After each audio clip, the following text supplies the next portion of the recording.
지방대 출신 신입사원이 단 한 명도 없다. 공공기관 71곳에 GYBM 쪽 김우중사관학교 동남아 연수과정 그거를 보면은 이런 게 있어요. 딴 게 아니라 아이가 대학을 나왔는데 말귀를 몰아먹는다. 상사에. 조직이 굴러가야 되는데 일을 시키면 보고서 하나도 제대로 못 쓰고 왜냐면 문해력이 없으니까. 근데 지금 지방대학의 문제가 뭐냐, 재작년이 심각하니까 애들이 학교를 안 와도 그냥 출석해주고 분명히 학사경고에서 자를 만한 애인데도 불구하고 다니게 한단 말이에요. 그렇죠. 왜? 돈이니까. 유지해야 되니까. 그러니까 얘네들은 그냥 학교에 적을 두고 4년간 지내면 그냥 졸업장 받아. 그렇죠. 그러니까 실제 머리는 고졸하고 대졸하고 차이가 다를 바가 없죠 이게. 그러니까 지금 문제가 되게 심각한 게 뭐냐면 일단 수능을 보고 가는 걸 이제 정시라고 그러는데 지금 스카이 애들도 정시로 간 애들의 문제점이 뭐냐면 딴 게 아니라 책을 안 읽어요. 그래서 우리가 이렇게 33권 예를 들어서 그릿이라든지 역행자, 프레임 가장 기본적인 책도 안 읽어요 애들이. 모르는 게 경우도 허다해요. 지금 사회의 문제가 뭐냐면 딴 게 아니라 120조 퍼붓고도 인적 없다.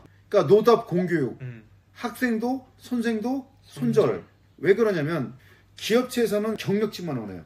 그러니까 신입 애들은 뭐냐, 우리가 경력직이 되려면 경험을 해야지 경력직이 될 거 아니야. 그러니까 답이 없는 거 지금. 이게 그런 상황에서 또 문제가 뭐가 되냐, 지금 절이 한국을 떠났어요.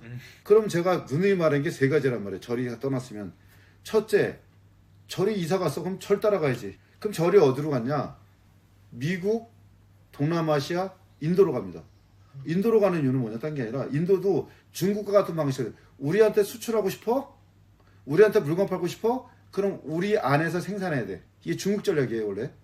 근데 지금 중국하고 미국하고 사이가 안 좋아지면서 그 생산 기제가 또는 인건비도 올라서 지금 동남아시아로 바뀌었잖아요. 그러니까 우리나라는 제일 많이 투자하는 나라가 베트남이야. 지금 절이 베트남 아니면 베트남이 제일 많이 갔고 그다음 미국으로 가. 그럼 절 따라가야 돼. 아니면 절을 만들든지. 근데 문제는 뭐냐 아시잖아요. 아니 내가 목탁을 들어본 적도 없어. 근데 어떻게 절을 만들어? 그쵸. 뭘 안다고? 자본도. 그러니까 절을 만드는 건 힘들어. 그쵸. 그러면 이제 한국에 살아야 돼. 다시 말해서 뭐야, 절이 다 갔으니까 이제 제조업은 다 갔으니까 이제 서비스업 중에서 특히 이제 인플루언서, 컨텐츠 프로바이더라든지, 다시 말해서 이 절이 없어지니까 이제 교회를 다녀야 돼. 그 교회가 바로 공교육이야. 그러니까 지금 우리가 생각해야 되는 부분들이 그런 얘기죠. 딴 게 아니라 여건에 맞춰서 가야 되는데 지금 절이 없는 상태에서 나와봤자 할 게 없다. 그리고 이제 사람들은 뭐냐? 아프니까 그래도 병원은 가. 그러니까 지금 의대는 줄여놨어요. 몇십 년 동안. 3,065명입니다. 근데 이게 또 어떻게 될지 몰라. 지금 결정이 안 났지만 전체 1,000명을 늘릴지 매년 1,000명 늘릴지. 물론 갑작스럽게 많은 숫자는 의사협회가 반대하니까. 그러니까 지금 이런 얘기도 있어요. 변호사들이 그래 우리도 늘렸어. 너네도 한번 당해봐라. 별로 없을 거다. 그 다음에 지금 이제 뭐냐면 외과 수술은 지금 AI하고 로봇이 결합된 형태로 지금 많이 나와요. 그러니까 수요가 점점 줄어들 수도 있다. 근데 이제 우리가 고령화 사회가 되니까 의료 수요는 더 많이 늘 거다. 근데 1,000명이 늘더라도 공부 잘하지 않으면 못 갈걸요? 최소한 스카이 정도는 가는 성적이 돼야 될 거 아니에요. 공과대학 갈 정도 성적은. 그렇기 때문에 그리고 미래에 대해서는 지금 예측은 안 되잖아요. 과연 이제 의사가 계속해서 지금처럼 돈을 많이 벌 것인지 아닌지. 근데 중요한 거는 의대 광풍이 불어서 거기에 갈 수 있으면 괜찮아. 그래도 못 가는 애들은 어떻게 할 거냐. 공머리가 없는 애들은. 그래서 저희가 심정서 그 공머리의 발견 쓰신 분하고도 전번에 코업을 하잖아요 지금. 네. 그분들 결론은 그거야. 공부하려면 공부시켜라. 안 되는 애들은 심한 공부하지 말고 그렇죠. 빨리 지살길 찾아줘라. 그것 중에 하나가 뭐냐? 동남아다.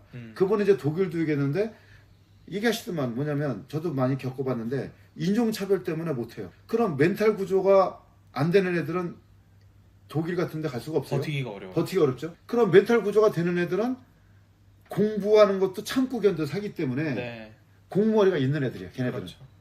그러니까 공머리 안 된 애가 문제니까 지금. 그러면 결론은 뭐냐? 공머리 안 되면 책이라도 읽혀라. 그러면 사회생활은 할 수 있다. 자기 밥벌이는 할 수 있다. 결론을 내리면 이거잖아요. 아까 저를 따라가든지 그게 비슷고 아니면 컨텐츠 프로바이더는 갑자기 안 해둔 새끼가 책을 볼 리는 없잖아요. 어쨌든. 어렵죠. 그죠? 그게 비슷고 그게 안 되면 그나마라도 책이라도 봐라. 그게 답이다. 안 그러면 부모 노후도 힘들고 아이 인생도 힘들다. 그 다음에 여러분들이 지금 생각했을 게 뭐냐? 가장 좋은 방법은 저를 따라가는 겁니다. 그래서 우리가 상위 3%에 들 정도의 경제를 갖고 있어. 그럼 미국으로 가는 게 낫고요. 근데 이서진이가 뉴욕 대학교 나왔거든요. 1년 학비가 1억 6천만 원입니다. 졸업하려면 학비만 6억 4천만 원이에요. 네. 생활비는 별도고. 그럼 10억 들어가요. 그거는 우리 같은 평민들이 할 수 없죠. 그럼 오히려 만약에 대학을 보낸다? 그럼 전 두 가지 권합니다. 베트남에 있는 대학을 가든지 아니면 독학사라든지. 지방대를 보내면 4년 시간 낭비만 한다. 술, 담배만 는다. 이게. 그래서 지방대는 절대 보내지 마시고요. 만약에 독학사를 한다. 이게 훨씬 낫습니다. 그러면 독학사는 그래도 공부를 좀 해서 합격을 해야 되니까 일반적으로 공부라도 하죠. 새는 바가지 지방대 가면 왕창 더 샌다. 지방대는 절대 보내시면 안 됩니다. 그래서 이 주제가 뭐냐? 지방대를 보내면 안 되는 이유. 아니 우리가 기업체가 뭐를 살려고 그러면 품질이 갖춰져야 되잖아요. 그러니까 지방대를 나오면 품질 자체가 없는 거죠. 그렇죠. 이게 실제 기업에서도 블라인드 채용을 하지만 뽑아놓고 보면 지방대가 아니라 우리가 흔히 알고 있는 대학의 아이들이 합격을 한다고 하니까 지방대를 보내는 건 의미가 없죠. 그래서 다시 한번 지금 고등학교 1, 2학년 자녀를 두신 분이라면 재수시킬 필요도 없습니다. 지금은 재수해서 의대를 갈 수 있다. 그럼 전 재수시키라고 그래요. 하지만 그게 아니라면 베트남에 있는 대학 또는 독학사를 하는 거를 권해드리고 그 다음에 독학사에 대해서는 저희가 또 설명을 드리겠습니다.